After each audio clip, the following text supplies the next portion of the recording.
The Belleville Sens podcast is back. We're officially into the second half of the season after the AHL All-Star Classic presented by TechCU now over a week ago. And Senators poised to make a charge back up the North Division standings as we welcome you to this week's episode. David Foote and Brock Ormond here. And lots happening this week as well. We'll recap a couple of games against the Utica Comets last week. We will check in with a couple of special guests who dropped by the studio on Women in Hockey Night.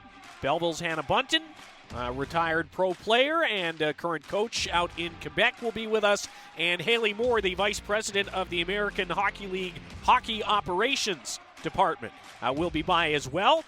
Plus, we've got another Belleville Sens grad joining us on the show this week. Parker Kelly will be on the line from Ottawa. We'll chat a bit about his season so far, his development in Belleville, and more. Before we get into the show, a quick reminder to subscribe to the pod wherever you're listening. Because of the travel schedule, the episodes are getting a little less routine, so make sure you don't miss an episode by subscribing. Plus, toss us a review and a rating. We'd really appreciate that as well as we continue on this season on the Belleville Sens podcast. It is episode number 13 of Season 2.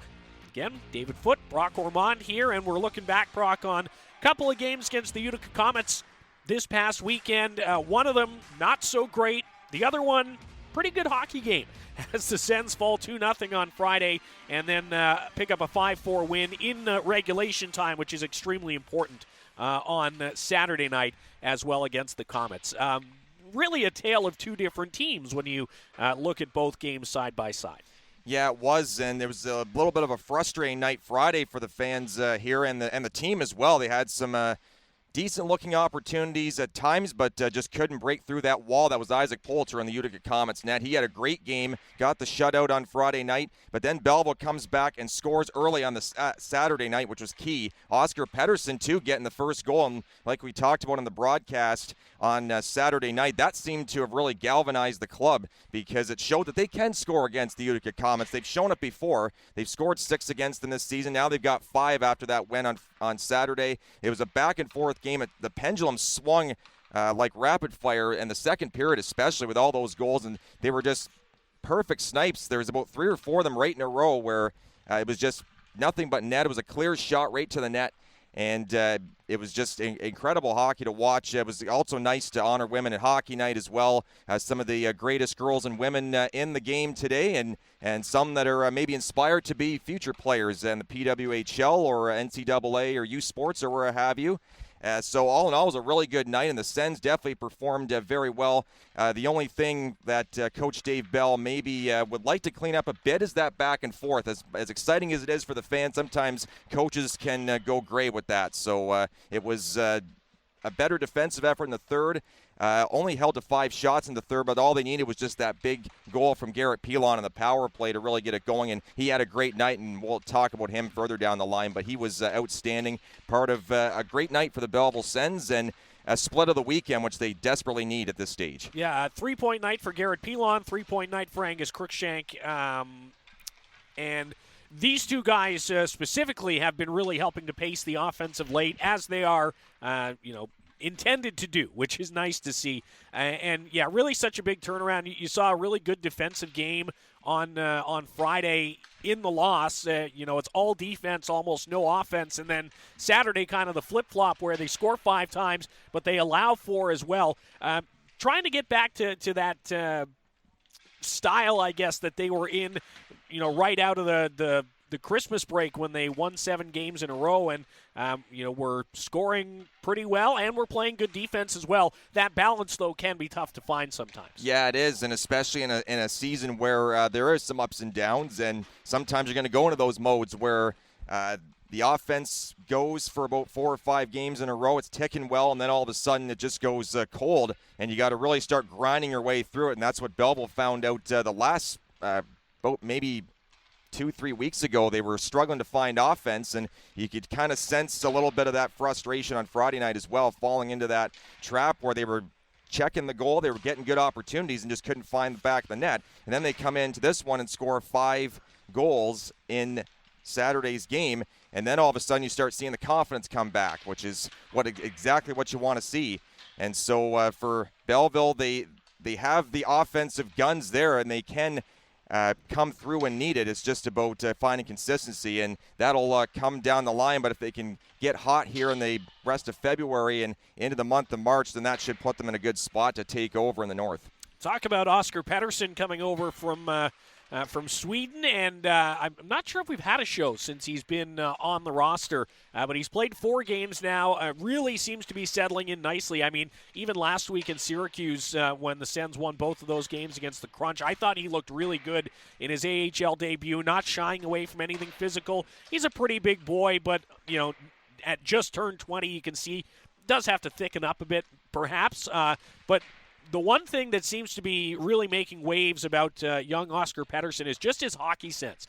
He's so smart. He knows where he's supposed to be. He hasn't seemed to have much trouble adjusting to the smaller size ice. Dave Bell called him one of the most intelligent guys in the room on the hockey side the other night as well. So this is a young player who I think has come over at a really good time. He's going to get 30 or so games here in the AHL before likely starting here again next season. It's just going to give him such a nice foundation, I think, for his North American pro career, and he seems to, early on at least, be making the most of it. Yeah, he's a smart, very, very smart player, and he's shifty, too, which is what the Utica Comets found out this weekend when it seemed like every time he was in the offensive zone, all he would do was just work them into a twist because of the way he could move the puck and move his skates. And like you say, such a smart player, has such high hockey IQ.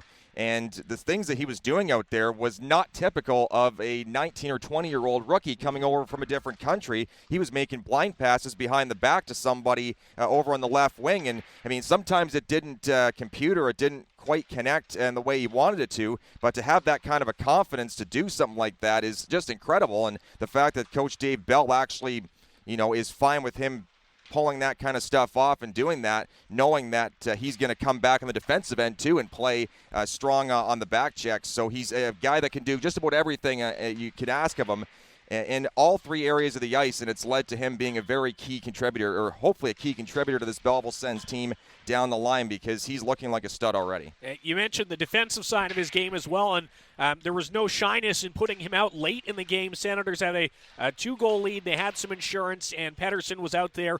Belleville did get scored on in the final minute in that Saturday game against Utica, but still a big vote of confidence, I think, from the coaching staff to put the young Swede out there at a time like that. The other big addition, because there were no transactions over the past week, but the other big addition in the last couple of weeks is Rourke Chartier. Now, he's only played a couple of games now for the Sens after getting an extended all-star break because he spent 30-plus games in the NHL with Ottawa to start the season. But another guy who's back in Belleville where he's been the last couple of seasons and really seemed to hit another gear on the weekend. You can tell that there's some confidence gained there from spending as much time in the NHL as he did so far this season. Yeah, Rourke Chartier, great to have him back in the lineup. And, sometimes there's a lot of talk in the AHL about guys coming back from the NHL and maybe being a little bit petulant, being pouty, if you will, not wanting to really be in the American Hockey League because you just had 40-some games in the NHL or 30-some games.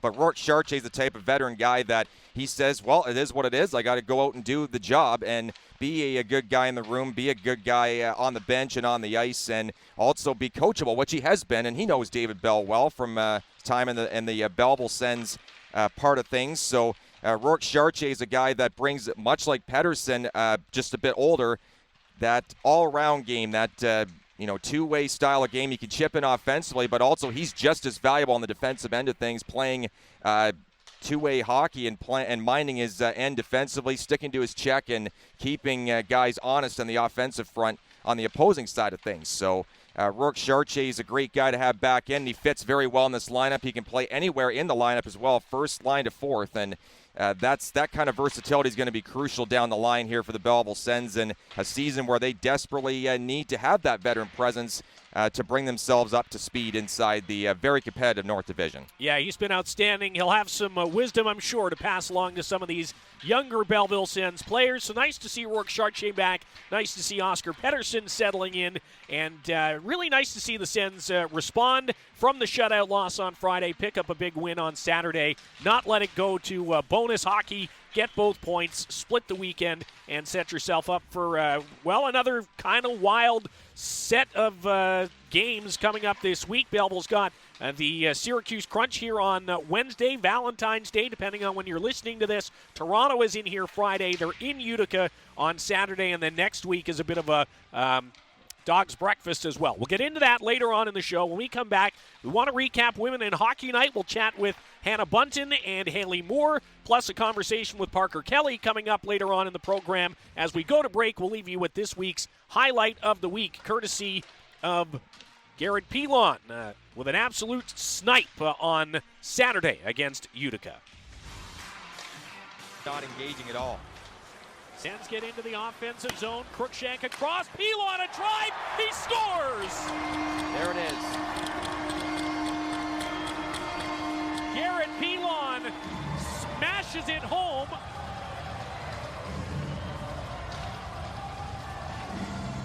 And if he does get credit for the first power play goal, it's his second goal of the night and the 11th of the season.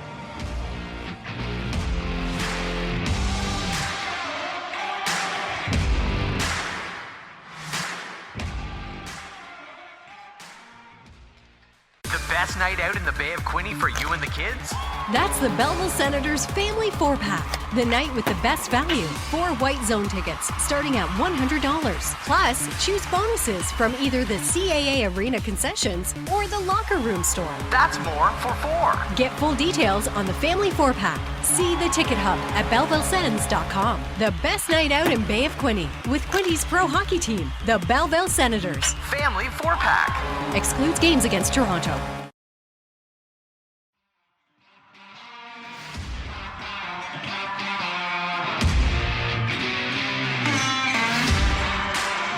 Episode 13 of the Belleville Sens podcast, Season 2 continues. David Foote, Brock Ormond here. A conversation with Parker Kelly from the Ottawa Senators coming up in our next segment. We'll also get you set for a stretch of, 7 games in 11 days or something like that as the Sens continue through the month of February.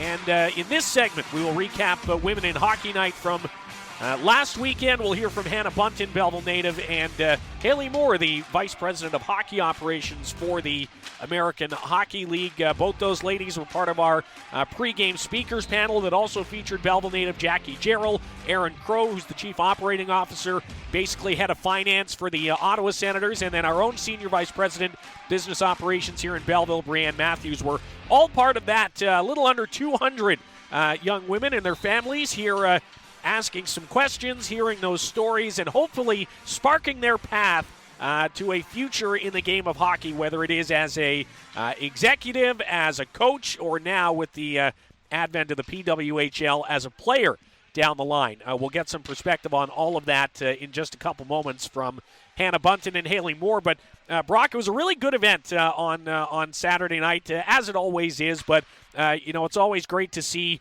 all the Belleville Bearcats jerseys around town and just be able to kind of promote women's hockey a little bit more, because I think for us in Belleville, I mean, you've grown up here. I've been here 15 years now.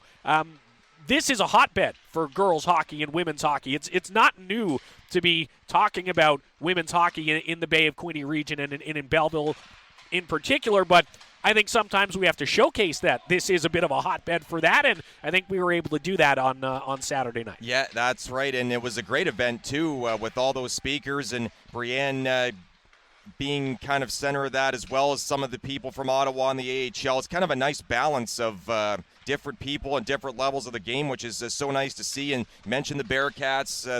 That team has been big in the area for quite a few years now, probably a couple decades, I think, at least. And Belleville, I believe, was one of the first centers in Ontario to have women's hockey too. Way back, I think sometime in the early 70s, I think was when it first came about. But it goes to show you how far it's really come, and especially with the PWHL. It's taken a while to get a true women's league with the best of the best, but that's all done now. It's there. And some of the players in the Bearcats may just as well find themselves up there at some point to play. And they know they got the opportunity now, and it's everybody all in it as a group together. And that's what you like to see for women's hockey in Belleville and the Quinte region and all of Canada and the world for that matter. And it all starts right here with getting inspired by some of these stories of women that have kind of paved the way, if you will, to get women's hockey in Belleville and in the Quinte region, and also people who are a part of growing the game and pushing forward with the women's side of the game, which is absolutely outstanding. And like you say, you got some young girls playing, I know, for the Quinte Red Devils as well, which is a huge accomplishment to have girls playing and AAA at the highest level of boys hockey too, which is so incredible to see. And all it takes is just one thing to inspire them. All it takes is just seeing that one player, one person that can really fuel your love for the game, and that's what it takes. And that's what the Belleville Sens tried to do in the weekend, is really inspire. And they've done that for last 2 or 3 seasons now, I think. Yeah, at least. And you talk about laying a foundation, and the PWHL now, nobody who was here on Saturday is directly involved with that league, but as you'll hear in our discussions, a lot of the groundwork for the PWHL was laid by the organizations before that. The NWHL, the PWHPA's Dream Gap Tour, all of these things that basically showed there was a market and an appetite for women's hockey set the stage for the PWHL to now come in and I won't say do things the right way, because that, I don't want to insinuate that anybody didn't do that in the past, but they've got a clear plan, a clear vision, and a clear roadmap that seems to be working early on. So the future is bright for women's hockey. And with that in mind, let's get to our first Women in Hockey Night interview. Belleville native Hanna Bunton now lives in Quebec. She's coaching at a prep school there, basically built the program with her partner Mel Daou, who's another incredible women's hockey player, and we'll chat with her next here on episode 13 of the Belleville Sens podcast season 2. Now, Hanna Bunton is a Belleville native, now living in Quebec, coaching at a prep school out there, an under-18 world champion. The list goes on, but thanks for taking some time, Hanna. Welcome back to Belleville. Thank you so much. I'm excited to be here. Yeah, do you get much opportunity to come home during the year, or is it kind of rare to come back into town? No, I actually come back quite often. My parents are still here, so it's always nice to come back and visit family and see some friends and stuff. So I love coming back, and now being in Quebec, I'm a little bit closer. I was in Calgary before, so I have the chance just to hop on the 401 and get down here more often. Yeah, that's fantastic. You were saying in your remarks it was so nice to see all the Bearcats jerseys and the young girls that are starting their career development. What kind of comes back into your mind when you see those jerseys when you're around the rink here and you think about your days developing as a member of the Bearcats? Yeah, it was awesome. I mean, I always had my dad as a coach. He's such a big influence in my hockey career, and like I said during the panel, I always looked up to Jackie Jarrell, and that was kind of my guiding figure in the women's game. So to be able to be a part of this panel and see so many other women that are up there speaking beside me, and then seeing so many young girls in the stands, and they have that opportunity to kind of see people, meet people, and be involved in something like this is really special. And for the team here to be able to put that on and see the importance of putting it on and how impactful it is to young girls, it was special to be a part of. And I know your dad Rob started the hockey program at St. Teresa's, which I know Jackie was running for a bit. Now she's into her new gig with the NHL, and again, just kind of opening those doors to all the students over there to learn the game and be able to develop themselves. Yeah, it's like a full circle moment, like I said there. Like, there's so many connections within the community, and I think Belleville has always been such a big hockey community, and really supported me on my career. And my dad obviously inspired me with opening that program when I was growing up, and now I get to be at a school. I feel like I'm following a little bit in both my mom and dad's footsteps of working at a school, but just getting to impact the next generation of girls. And It's so funny. They always say now they want to be a part of the PWHL, and for them to be able to say that, I would have dreamed to say that when I was their age. So now I get to be a big role in their next chapter. Yeah, that's a nice little segue, because my next question was right around that. You're not playing anymore. Obviously, as we mentioned, you played professionally at times, and now you're coaching. But just seeing that league and that pathway is there for young girls who want to keep playing. What's that like? Yeah, I mean, I would be lying if I said I wasn't a little bit envious that the league is starting now. I always said I would play until I can't play anymore, whether if that was a job or it was, aging out of my career. And I definitely still felt like I was at a place in my career where I could continue to play at the professional level, but it just made more sense for me career-wise to stay in this job that was, so spectacular for me, and it really felt like, the next chapter of my life.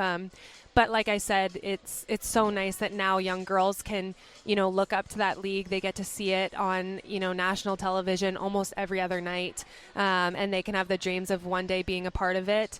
To get to say that I was a part of growing that, a part of making that, and, was so close to, being a part of it as well, and kind of chose my career over the career of being a hockey player. That's enough for me, and I hope that I have a little daughter someday that, even if she doesn't want to play hockey, she gets to see those girls on, the television and say that her mom was a part of growing that and making that happen. Yeah, because, even if you didn't play in that league, obviously the PWHPA and all the work that's been done with the Dream Gap Tour and things over the last few years, without any of that, this league wouldn't be here.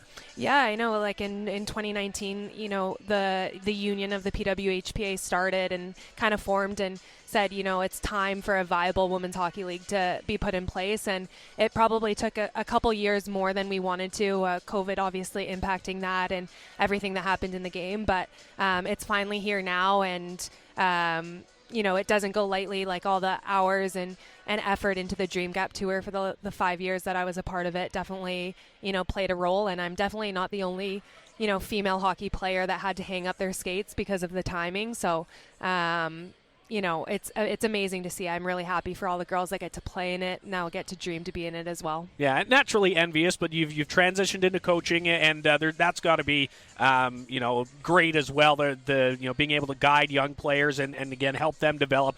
Tell us a bit about that transition and about the school that you're at and the program. Yeah, so we started a program a couple years ago. Myself and Melody Daoust, a 3-time Olympian.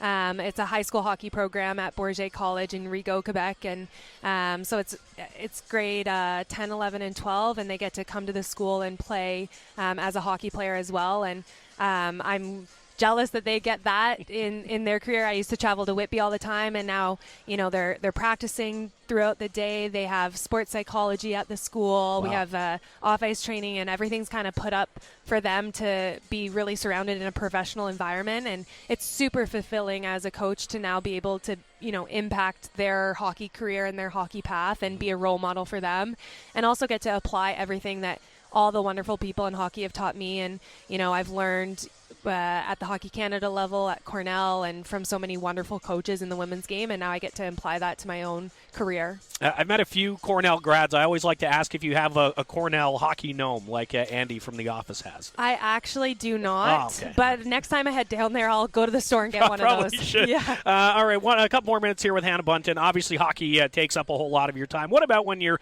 not at the rink? What is life like for you? Yeah, I have a wonderful stepson. So it's my partner's son. His name's Mateo, and he is like my little best friend. It's so fun getting to be a part of his life and being I call myself a bonus mom. So I think that's like my most special title, more than a coach, more than a hockey player, anything I've done. So I really enjoy spending my time with him. I have a big dog. He's 160 pounds. Holy. So I call him my little horse. But I really enjoy my time, kind of outdoors and getting away from the rink a little bit when I have the time. But hockey is the biggest part of my life, and I definitely think about it almost every single day. So yeah, you and I think everybody else in the sure. building tonight. Hanna Bunton is from Belleville, again, currently coaching out in Quebec. Thanks so much for the time. Thanks for being here and giving your insight in the panel, and best of luck with your club moving forward. Perfect. Thanks for having me. So there's Belleville native Hanna Bunton. I think one of the coolest things to come out of Saturday was the fact that Jackie Gerald was here as well, who is now the strength and conditioning lead for the NHL officials, and she's been a figurehead in Belleville girls and women's hockey for a while now. Hanna even talking about seeing Jackie as a kid and knowing who she was and kind of wanting to follow in her footsteps, so they kind of had a full circle moment on Saturday, which was really nice. Yeah, that's awesome to kind of have that come all the way around again, and like the saying is, you can always go home again, or all roads lead home. And for Hanna Bunton and Jackie Gerald, two of the most prominent women, I would say, in hockey in Belleville. And I know going to school with Hanna at St. Teresa's, she being a year older than me, seeing her on the ice during those high school games with the Titans, just unbelievable the things she could do with the puck, and the things she could do, like just bodying off of players and then getting to close areas and making stuff happen. And that's the thing that she was so good at. But also, like you said, with the PWHPA, the CWHL, all those leagues, plus that Dream Gap tour that was so crucial in really melding the fold and getting a league like the PWHL to become a reality. And she definitely had a hand in that for sure, and so did Jackie, even indirectly, because all the work they've done to promote and grow women's hockey has been so crucial to the success of this league and all the way around girls and women's hockey. Hockey's one of the fastest growing sports for women and girls in at least Canada for sure, possibly the world as well, which is so wonderful to see, and definitely shows that they have a space in the game next to the men and the boys out there. So her work has been great. So was Hayley's as well, who we'll talk to as well. Jackie, everybody that was part of that panel, and everybody that's done anything to boost the game of women's hockey in the world is definitely gets a star in my books for sure. Yeah, and not just a place beside the men's game, a place within the men's game, right, as we've seen. Right. Obviously, Hillary Wells is our registered massage therapist with the club. We've got a nice feature on her up on the Belleville Sens YouTube page. But our next guest, excuse me, my voice is all over the place today. Our next guest, the Vice President of Hockey Operations for the American Hockey League, Hayley Moore. She's got a tough job. If there's a suspension to be handed down, she's the one who has to deal with that. If there is a scheduling issue, she's the one who has to deal with that. So she's really found herself a niche, in the men's game, in the second best league in the world. She holds a pretty important title, I would say. She joins us right now on the Belleville Sens podcast. This is the Vice President of Hockey Operations for the American Hockey League, Hayley Moore, as we continue to chat about our now past Women in Hockey Night on the Belleville Sens podcast. Thanks for taking the time for us. Appreciate it. Oh, thanks for having me. Let's start first with maybe a bit of background about yourself. I know you were giving it to the panel earlier on, but tell us a little bit about yourself and how you got to where you are now. Yes, we just had such a great pregame panel, a lot of people in the building here, but got to share a little bit about my story. I grew up in the Boston area, played hockey growing up and through college at Brown University, played a little bit afterwards overseas in Switzerland and in the CWHL, and then quickly kind of transitioned my career off the ice. I started in coaching, coached at the prep school level and then the Division III and Division I college levels, and then moved over to kind of the operations and management side of things. I was a part of helping to start the National Women's Hockey League, and worked there for 6 years, and also worked as the director of girls hockey for a club program in the Boston area for 6 years, and then just about 4 years ago, or 3.5 now, I joined the American League, and I'm really enjoying my position so far. Yeah, what's the day-to-day like for the VP of Hockey Ops for a league like the AHL? Never a dull moment, that's for sure. And it's definitely a little bit different every day, but on a weekly basis, I'm traveling across the league and taking in our games, meeting with teams. I'm overseeing everything that kind of happens on the ice from the league standpoint. So, that's everything from our officiating staff to rules and regulations, supplemental discipline, all the fun stuff. I'm everyone's best friend across the league. It's a good mix between in-arena time and in-office time and a lot of travel. I like to tell people that the A in AHL stands for adventure, because every day is a different one, it seems, regardless of the position that you have in this league. And I can only imagine it at the level you're at with traveling league-wide, what it's like day to day. Which obviously leads to a lot of time on the road and things like that, but you get to see so much of this league, and I was curious to get your thoughts just kind of on Belleville and how this market has kind of fit into things in the last now seven seasons. Yeah, it's really fun part about my role, getting to travel across the league and see how everyone operates a little bit differently. And for Belleville here, I think it's just such a great market to have the close connection with Ottawa, of course, and seeing the ease of player movement between the two teams, and the overlap of staff, and obviously the transition that's happened here over the past year is exciting to see, and across the league, I know there's just a lot of excitement, generally speaking, around the team affiliations and the support that each team is getting from the NHL club. So you see that here in Belleville, and I'm happy to be here. Yeah, we're happy to have you. We're chatting with Hayley Moore, the Vice President of Hockey Ops for the American Hockey League. We were just talking off air before the interview about the All-Star Classic presented by Tech CU out in San Jose. How much of a role do you play in that, or are you just there as a member of the league executive? Yeah, it's all hands on deck for our staff. Yeah. We don't have a huge crew that operates the league, and it's a fun opportunity for us to get involved in other things outside of our day-to-day.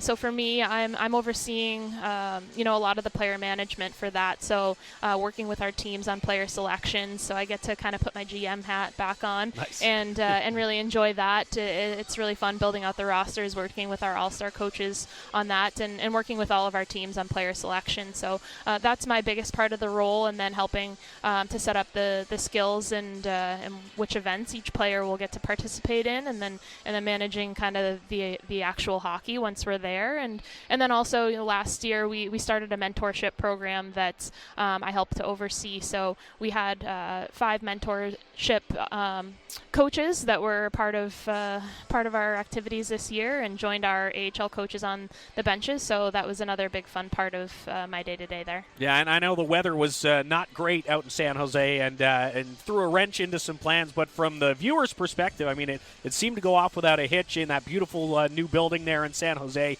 And I'm a big skills competition guy myself, so I had a lot of fun watching that. Chatting with Hayley Moore, again, it's Women in Hockey Night. You had a chance to kind of share some similar stories with a group of young girls earlier on. How important are events like this in terms of raising that visibility of women in the game, and the different kind of routes that you can take to be involved? Yeah, it's so important. I was so psyched to come here today and just to share my passion for the game with all these young girls, let them know that there are so many opportunities out there for them, whether it's in my role or as an official, as a coach, as an athletic trainer. There's so many paths that you can pursue, and that's not something that I really saw as a young girl. Mm-hmm. And I think that these events are so important, and it's really exciting to see how far the game has come, and how many women have a seat at the table now. Hopefully it continues to grow. Yeah, we were talking a little bit with Hanna as well, just about the PWHL, and she's not involved in it, and then I know you were involved in the prior league, but to see this kind of new league and just the way it's taken off, what's kind of the reaction to what they've been able to do in giving young girls who want to keep playing a path to do that professionally? Oh, it's incredible. I mean, I watched that first game, and I think I cried for half of it. Like, it's so inspiring. It's the platform that these women have always deserved. It's great to see. I love that there's a team in Ottawa, of course.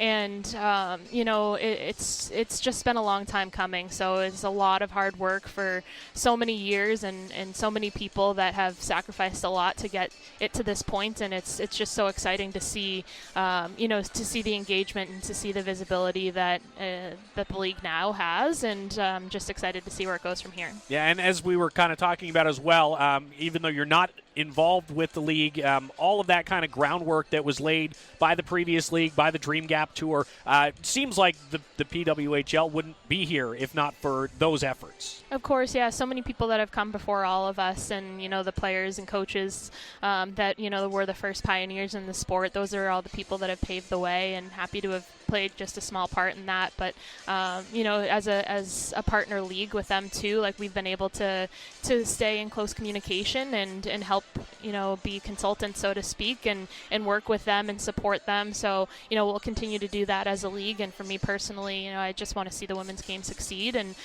we'll be willing to help out in whatever way we can. Yeah, I think we're all on the same page there. I've watched a ton of games. It's fantastic hockey. It's been outstanding. Lastly, All-Star is in the books. What's next for you as we roll through the second half of the season here? Yeah, the second half always goes really fast. I think the first half of the season you start start to get into the dog days a little bit, and you feel that grind in the midwinter. But right now, every single game just seems to get more and more competitive, and I love that, and I love the playoff hockey once we get there. So, you continue to kind of check off some of the milestones as we approach the second half of the season here. But I just love the hockey and how it ramps up, and the emotion in the game. That's, the best part of the job, of course, is the product on the ice, and looking forward to seeing it all take place. Yeah, and hopefully a game like that tonight with a couple North Division rivals going at it. Hayley Moore is the Vice President of Hockey Operations for the American Hockey League. Thanks again for the time. Welcome to Belleville. Enjoy the game tonight. Thanks so much for having me. So there's Hayley Moore, the Vice President of Hockey Ops for the AHL. That's a tough job, man. It's a tough job. She does it well, and obviously helping to guide this league in the right direction in her 4 years or so in that position. Again, plenty of coverage from Women in Hockey Night available on the Sens social feeds at Belleville Sens. A bunch of good pictures. We've got, again, that feature with Hillary up on the YouTube page. So make sure you check all of that out. Tell your friends about these interviews as well. Let them have a listen. And, again, continue to share the message and shine some light on women's involvement in hockey, not just women's hockey as we celebrate Women in Hockey Night last week. Coming up next on the Belleville Sens podcast, we'll be joined by Parker Kelly, former Belleville Senator and now a full-time NHLer. He's made the jump, and we'll talk to him about that when we come back on the Belleville Sens podcast. Season 2, Episode 13 on the Belleville Sens Entertainment Network.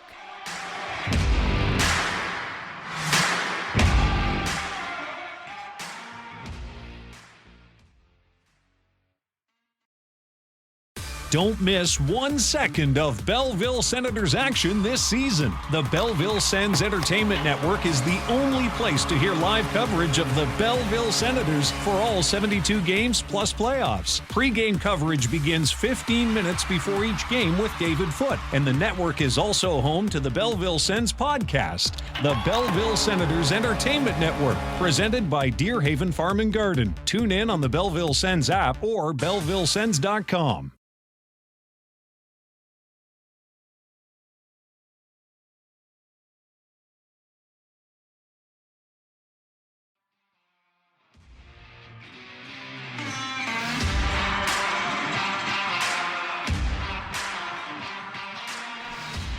Into segment 3 of episode 13 of season 2 of the Belleville Sens podcast. Thanks again to Hayley Moore and Hanna Bunton for their time on the weekend as we celebrated Women in Hockey Night. We'll shift gears now to a Belleville Sens grad, one of the many.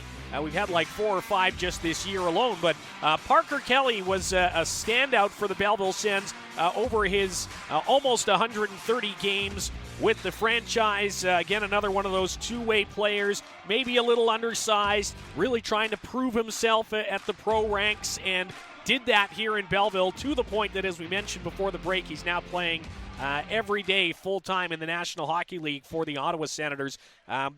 What do you remember about Parker Kelly and his time here in Belleville? Yeah, Parker Kelly was one of those guys that never quit when he was skating and pushing and moving. He wasn't the most naturally talented player, but the guy worked his tail off every single game, and that's part of the reason, probably the biggest reason why he got to the NHL over a couple of guys that maybe some fans were a little surprised to see get passed over in favor of him. But Parker Kelly was a dogged worker. That guy never quit. Every time he was out there, he was always putting in his full 110% effort on every shift. And back when Troy Mann used to coach the Belleville Sens, he talked about Parker Kelly and how, he was just the type of guy that you want to build a whole team around in terms of the work ethic.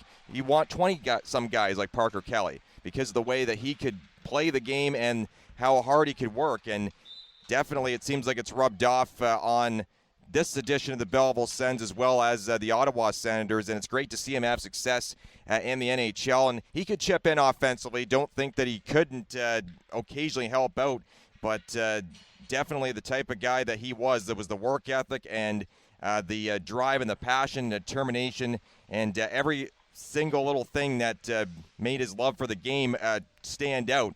That's how he got to the NHL, and he's done an outstanding job to stick, too. That's the toughest part. Arguably, playing one game or a couple games in the NHL it's not necessarily easy, but it's all about sticking up there, and sometimes some guys have a tough time with it, but he did, and he made it, and he's done an outstanding job with that team. And it seems like Jacques Martin is this type of coach, too, with how he's using him and the positions he's putting him in order to succeed. He's tied his career high in points in the NHL already.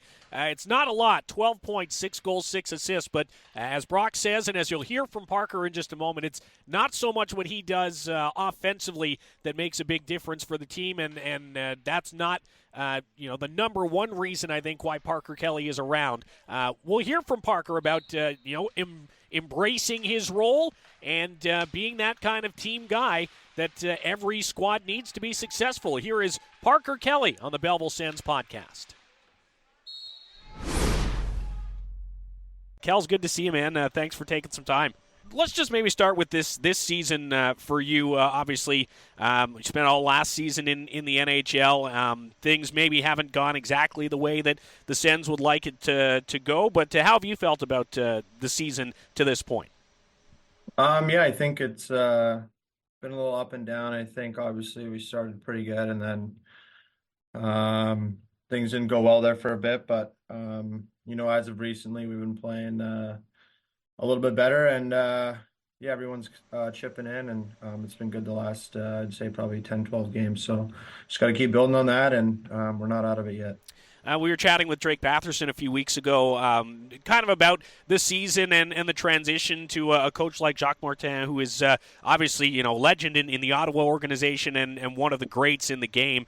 What's it been like to kind of learn from him and even to have guys like Alfie and that around more regularly in helping with your further development in the NHL? Yeah, it's been great. Obviously, Alfie and Jacques, they're legends of the game, and they've been great for a guy like myself, just learning from them every day, and so much knowledge between them. And then even Ben Sexton coming in, familiar with him, and in Belleville and PD2, it's the band's kind of back together up here. So it's been great to have those guys around, and those guys have been really influential in my game so far. You mentioned Justin Peters, Ben Sexton there as well. The connections to Belleville run further, obviously, than just on the playing roster. What's it kind of been like to, see them get promoted and come full-time into the NHL and just become more Belleville Sens grads up there in Ottawa? Yeah, I think everyone kind of knew when Benny and PD joined the B Sens that, they were kind of bound for the NHL at some point. And, I'm very grateful to have worked with Benny. He's probably done video of every shift I've played in pro hockey with me so far. So, and Petey does great stuff for the goalies too. So just having Ben back up here with me has been great, helping me with my offensive game. And, he works so hard, and I think a lot of the guys would say the same about him. So, he's a great coach, and I'm very, very fortunate to have him work with me through my career and help me get to where I am. Yeah, one of those, again, connections that is just so strong, and it's really nice to see it continue through the entire organization. How much do you guys keep an eye on what's happening in Belleville? I know Drake told us that he watches games here and there, and basically is keeping tabs still on how the boys are doing down here. Yeah, I check in. I still follow everyone on socials and on Twitter and Instagram, so I always, check the lineups, check the video highlights, and just keep tabs on the boys. So I haven't checked the standings in a bit, but it seems like they were on like a 12-game heater or something like that, but or had a good win streak going. So I think a lot of us are always keeping tabs. Sometimes the games are on TSN too, so watch every game every once in a while. Yeah, when we're in Toronto, and they're usually on TSN. Yeah, we're chatting with. I always watch I love how the boys are doing the workhorse thing. You like that? Yeah, after the game, I always see who it gets handed out to. I like when they put it on. It's pretty funny. Yeah, it's not the fighter pilot helmet that they had when you were here, but the horse head's been a big hit for sure. We're chatting with former Belleville Senators forward, current Ottawa Senators forward Parker Kelly. Along with those coaches making their debuts, we've had a bunch of Belleville Sens grads make their NHL debuts this season. What's it like to kind of see those guys come up and get their rookie lap and their introduction introduction to the NHL, and how much does it maybe make you reflect on your path and you making the same jump from Belleville to Ottawa? Yeah, I think it's always special when you see someone, come up and, for example, like Crooker this year, like I've skated with him this summer. We have the same power skating coach, and he's had some injuries, and to see him get called up, and he's having a great year down in Belleville, and um, obviously scores a goal, and I think it was like his second game. So you're always happy for guys like that who have grinded through a little bit and finally get their chance. And it's everyone's dream to play in the NHL, and the reality is it's not going to happen for everyone, but whether it's one game or 1,000 games, you still can say you made it to the NHL. So it's always fun celebrating those days with those guys, and win or lose, we always take a picture after the game, and makes for a nice photo. So just little things like that it's always special. If we look at your kind of progression, your journey to the NHL from Belleville specifically, I feel like your path is kind of what I would consider like the typical, path in the sense that, like, you played here for basically a full season with a little taste of the NHL, and then you played a couple seasons where you were split half and half, and now, like we said, you've been full-time in the National Hockey League the last season and a bit here. What's maybe the most translatable thing that you learned during your time in the AHL that you might use frequently or even daily in the NHL? I think there's quite a few things, but I think the one thing that I learned was just like I have to play the same way regardless if I'm in the NHL or the American League. Like, my game's not going to change, and I think my first year in Belleville, I was scratched a little bit and would sit for 2 games, play 1 game. We had a really good team, and I think there was a point in time where we had some injuries and guys were called up to the NHL, and I finally just got playing consistent and gained Troy Mann's trust at the time, and that was kind of something that clicked in my head, like, hey, if I can just be responsible and kind of force the coach's hand to not let me sit in the stands and maybe be on the ice. I think that's something I learned pretty quickly, and it's been the same thing when I got to Ottawa. You kind of go through the ebbs and flows of you're playing every other day in the NHL, and you can't really think too much about your bad games. And I think last year for me was a really good learning experience of just not dwelling on games, or if you're in a little bit of a slump where things aren't going, you just have to every shift, every day, come to the rink with a smile on your face. And I think even this year, it's always kind of looking back to your road and learning those things in the AHL. And but yeah, there's plenty of things where always working on touches after practice and stuff too, just kind of keeping your hands going, so stuff like that. But I think for me, the biggest thing was just being consistent and trying to gain the coach's trust, day in, day out. For a player like yourself in your kind of prototype, the game that you play, how important is it to relish that role of a penalty killer or as a bottom six guy in doing the things that you need to do to help the team be successful? How important do you have to kind of lean into that role and maybe not try to do too much at times? Yeah, I think there's, like I said before, last year was a big learning year for me, and obviously I didn't have the offensive numbers I would have wanted. But there was lots of other things that I think grew in my game, and I thought I was really good on the penalty kill last year, and that's kind of translated again this year. And not everyone's going to be on the power play, and not everyone's going to, score 20 goals. So there's 20 guys on a team for a reason, and I think just buying into that role, and I just want to give the team a good, whether it's 7 minutes or 12 minutes, I'm going to give it my all. So that's kind of something that I just kind of look forward to every day. And no matter how much I'm playing or whatever I'm doing, it's going to be hard. Take a few more minutes here with Sens forward Parker Kelly. Again, was in Belleville for 128 games between 2019 and 2022. What do you think back on your time in Belleville? Are there any memories that pop back? Any stories that kind of stick in the mind from your time here?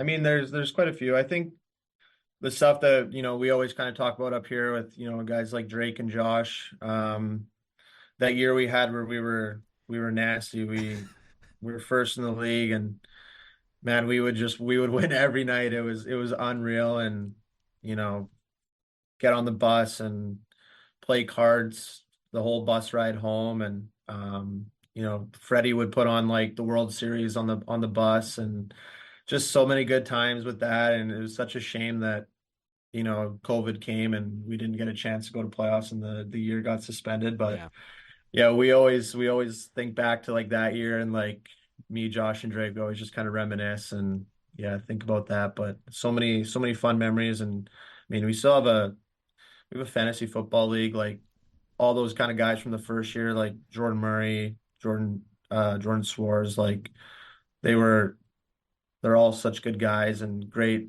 veterans, pro hockey players that I learned from. And like Cole Castle's another guy. I talked to him pretty frequently, and it was a really tight knit group. So reminiscing back on that year for sure. Yeah, that's like we said to Drake too a few weeks ago. That's still the one season that everybody talks about almost nightly here. That 1920 season, that team definitely won't be forgotten.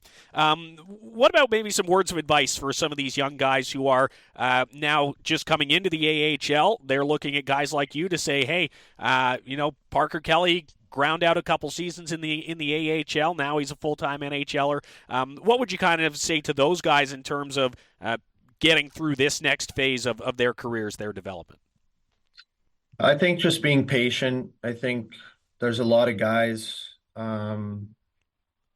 my age that I kind of looked at who were higher draft picks or,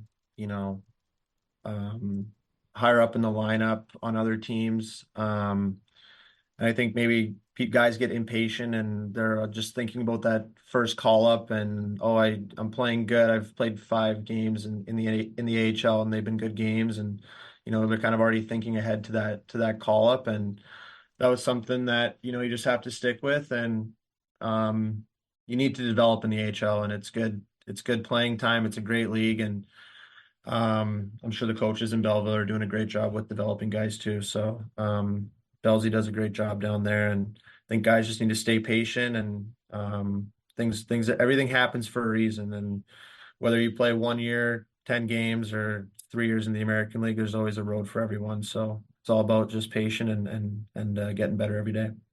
And speaking of, what about yourself for the rest of this season? What are kind of the goals that you have set for the final few months of the campaign, and perhaps more if you guys can get on a run here?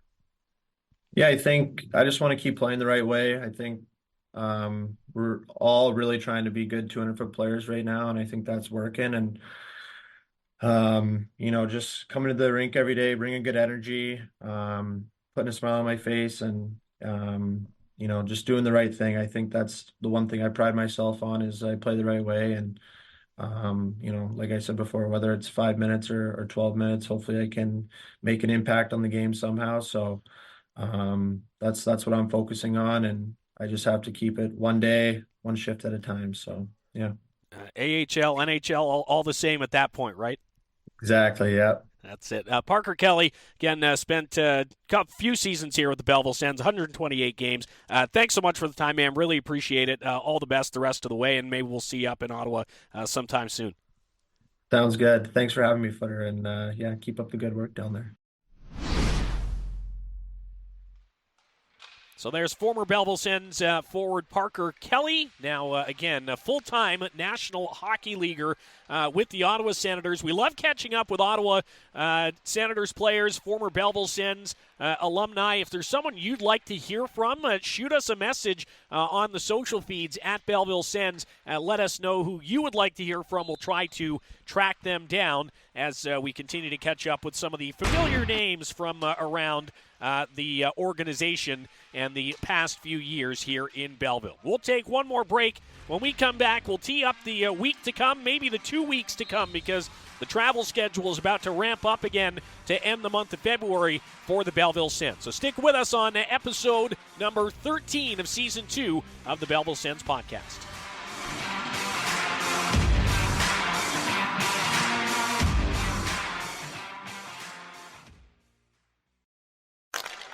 Get in on it. Get in on the exciting AHL action and support the Belleville Senators, your hometown pro hockey club. Tickets for all the home games are on sale now, with options to suit any fan. Purchase yours today at Ticketmaster.ca, BellevilleSens.com, or email tickets@BellevilleSens.com. Don't miss out on this heart-pounding, adrenaline-pumping hockey.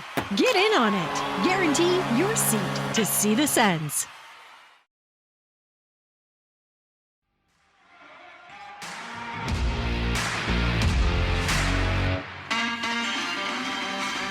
All right, getting set to wrap up this episode of the Belleville Sens podcast, Season 2, Episode 13. One more kind ask to subscribe to the program and toss us a rating and a review if you like what you're hearing so far. Belleville Sens are getting set for a busy couple of weeks to round out February after being on the road for something like 22 days of the month of January. The schedule was almost normal here for about a week or so, as the Sens had the All-Star break and now a handful of home games. We're in the middle of a 4-game homestand here, and that continues Wednesday against the Syracuse Crunch. Crunch are one of the best teams in the division, Brock, but Belleville was able to take 2 from them in their barn last weekend, hoping to do the same thing again here on Wednesday night. Yeah, that's right, and Syracuse has played them tough this year. Belleville had two big victories against them last weekend, or the weekend before, I guess, in Syracuse, and that's not an easy thing to do, coming off a 6-game losing skid, and they took those 2 massive victories, and the second one in particular was one of those games where Belleville just found a way to pull a rabbit out of the hat, overtime victory, and it was Angus Cruikshank, fittingly enough, that scored the winner just before he was headed off to All-Star Weekend in San Jose. So nicely done by him and nicely done by the team as a whole. They've won 3 games against Syracuse this year, and the fact that they played a top team so tough is definitely bodes well for their future success. Syracuse is a team that is a little physical, and they've got a lot of guys that can really contribute offensively. We talked about them all over the place, and of course the fact that they're the Tampa Bay Lightning's farm team is what really helps them. The fact that they've had a few guys have gone on to success, winning Stanley Cups in Tampa, and Syracuse, one of those teams that you think of when you think of the AHL. They got nice identity. They got a team that can play physical in the back end, and offensively they have some whirling dervishes up there. Remember Alex Barre-Boulet? I mean, he's up in Tampa right now, but he was great. Gabriel Jamon was great. Then, of course, we've talked about Declan Carlisle, a guy that's had a connection here with the Wellington Dukes, and then Sean Day as well, a guy that's always so difficult and frustrating to play against. So the Syracuse Crunch, that's going to be a good test again for Belleville, and it's 4 big ones right in a row, too, with Syracuse. Then Toronto always draws a good crowd. Then they go on the road quickly right after to play Utica. And then they got the number 1 team in the AHL on Family Day, the Hershey Bears. That's going to be a very, very interesting game. And, of course, Belleville actually has one up on them, but we'll talk about them down the line, too. Yeah, and that schedule, as you mentioned, so it's Syracuse on Wednesday night the 14th. It's Valentine's Day. If you're still looking for last-minute plans, depending on when you're listening to this program, tickets are available at BellevilleSens.com or Ticketmaster.ca. In fact, they are for all of the home games remaining. Friday is another matchup with the Toronto Marlies. Last time we'll see the Marlies here in Belleville. It might be it. It might be their last visit, if I'm quickly reading the schedule correctly, which looks like I am. So last chance to see the Marlies in Belleville is Friday, February 16th. Overnight travel to Utica, which is going to be difficult. It's about 4 hours to Utica, so they'll get in around 2 a.m., likely no skate Saturday morning, and then they'll play a Utica team that's got Friday night off after playing on Wednesday, which never is fun when you've got to be the visiting team and roll in. The home team's sitting there waiting for you, but Sens have been competitive against the Comets, as we've seen last weekend as well. Then you mentioned the Hershey Bears are here for Belly's birthday bash on Family Day Monday, 2 p.m. start. The registration is closed for the post-game skate, but we've still got the Belly-themed jerseys. First 1,500 fans on Monday the 19th will get a free Belly bobblehead doll. Lots of stuff going on. Sparty will be here from Ottawa, a handful of other local mascots to celebrate with Belly. So that's all coming up against the Hershey Bears, who, as Brock mentioned, Belleville shut out. They didn't just beat them, they shut them out in the season opener down in Chocolatetown at the start of the season. But since then, the Bears have been, basically mauling everybody. Less than 10 regulation losses on the season. That will perhaps be the toughest test of the week for the Senators, though it comes outside of the division. Yeah, absolutely. And that Hershey Bears team, it seems like they picked right up where they left off on from their 2022-23 championship squad, and Garrett Pilon was on that team. So anybody knows what this Hershey Bears team can bring. So he'll have a lot of old teammates that he can commiserate with before the game, and then during the game when it's on, he'll be banging bodies left and right, no doubt about it. And the Hershey Bears, it was nice to come in, and remember back when we talked about it, we said that this is kind of the thing that can really inspire a team, because you see a banner go up in the first game that you play. It can be either intimidating or galvanizing, and certainly those guys were inspired by it, seeing the banner go up and then Garrett receiving his championship ring, and then they go out and blank the Bears and give them no reason to celebrate, really, at the end of the night. But then Hershey, ever since then, like you said, has just been rolling over, steamrolling the competition, which is great for them. I mean, the Hershey Bears have always been a class organization in the AHL, and certainly the successes that they have and all the banners that are up in the rafters of the Giant Center in Hershey, PA, certainly proved that point very well. And the Bears are coming in. They won last year in Belleville 4-2, coming from behind to beat them in that game. And, of course, Ethan Frank is one of those guys to watch out for, along with a guy like Mike Scarbosa. So two veteran guys that are really going to be dangerous. And Ethan Frank really liked watching him play because he can fly. He was, I believe, the fastest skater in the AHL skills competition. He was. And, the way he can make moves and make plays is so difficult. And they're also very well coached as well. Scarbosa is right up there, actually fifth in league scoring right now, but he's only got 7 goals, 36 assists, 43 points. So one of those guys to really watch out for. And then, of course, another veteran guy to watch is Joe Snively, who was on that championship team last year. So they got a lot of veteran experience, a lot of championship caliber play, and a team that can really bounce you around if you're not careful. So Belleville, with the earlier start, they need to be ready. They can't afford to be sleepwalking in the first half of the game. They got to be ready, and they got to come prepared to play a full 60 minutes, because it's not going to be easy against the best team in the AHL. Yeah, that'll be the mantra as well for the 3 preceding games. Syracuse at home on Wednesday, Toronto at home on Friday, in Utica Saturday, home against Hershey on Monday the 19th, and then after that, it's back into the division for the rest of the month. Sens are in Rochester for 2 on Feb 21 and 23, and then in Syracuse on Feb 24. Again, tickets for all the home games available at Ticketmaster.ca, or you can head to BellevilleSens.com to get all the details on our promo offers and what else is happening ticket-wise. Of course, if you can't make it to the rink, all the games available on the Belleville Sens Entertainment Network and AHL TV for your viewing pleasure. It's going to be an important couple of weeks here, Brock. We didn't really talk much about the standings. Senators are just kind of on that playoff cut line right now.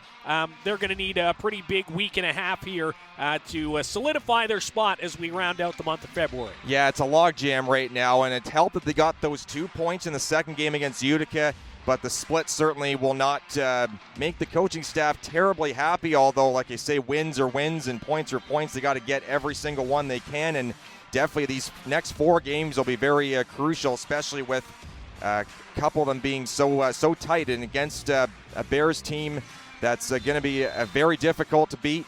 And then obviously 3 divisional games between Syracuse, Toronto, and Utica, all of them so important, and they've proven they can beat all 3 of those teams this year, so there's no reason why they need to be intimidated by the moment. But 3 games in 4 days, and 4 and 6, the timing starts now, and they got to buckle down and get ready. Starting Wednesday night against the Syracuse Crunch, that's going to be should be a pretty good game between 2 teams that have been close the whole year. We'll be with you every step of the way, again, at the Belleville Sens Entertainment Network and AHL TV. Make sure, again, to subscribe to the podcast. We may not have an episode next week, so you don't want to miss the next one that comes out, episode 14. So, again, subscribe to the show wherever you listen. Toss us a rating and a review. And as always, we thank you so much for listening and supporting the Belleville Sens podcast. Thanks again to Brock for co-hosting. Thanks to Hanna Bunton, to Hayley Moore, and Parker Kelly for their time. And again, you for listening. We'll talk to you next time on the Belleville Sens podcast, only on the Belleville Sens Entertainment Network.